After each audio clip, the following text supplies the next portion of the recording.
Shalom Bapak Ibu Saudara yang dikasihi Tuhan, selamat pagi, bertemu lagi dalam program kita 3 menit penuh harapan. Bulan ini kita akan belajar sebuah tema baru, yaitu apa yang membuat seseorang bisa berubah.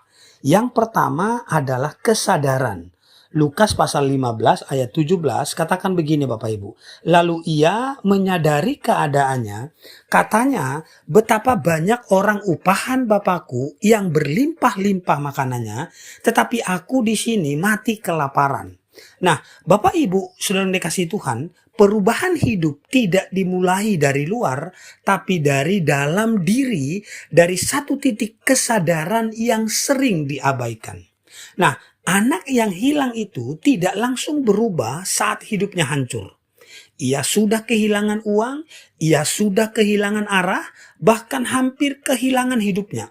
Tetapi anehnya, ia tetap bertahan dalam kondisi itu. Kenapa? Karena dia belum sadar. Nah, ini yang sering terjadi dalam hidup kita. Kita tahu apa yang salah, tapi kita tetap melakukannya.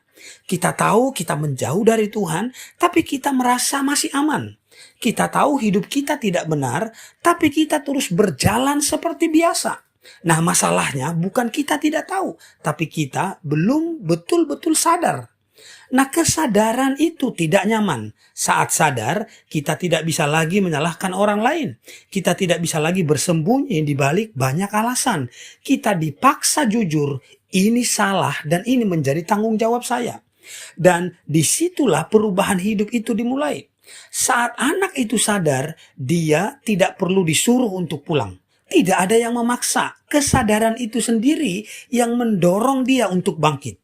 Dari yang tadinya nyaman dalam kehancuran menjadi tidak tahan lagi dengan hidup yang terus seperti itu. Nah, seringkali kita berdoa, Tuhan ubah hidupku.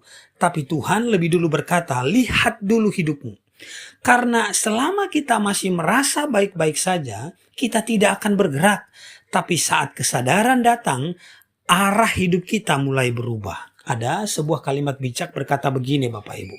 Selama kamu masih merasa tidak apa-apa, kamu tidak akan pernah betul-betul berubah. Kesimpulan dari firman Tuhan buat kita di pagi hari ini, jika kita ingin berubah, jangan mulai dari luar, mulailah dari kesadaran. Minta Tuhan membuka mata kita, bukan hanya memberkati kita, karena satu kesadaran bisa mengubah arah hidup kita selamanya. Saat kita benar-benar sadar, kita tidak akan lagi tahan dengan hidup yang sama dan kita akan bangkit. Amin.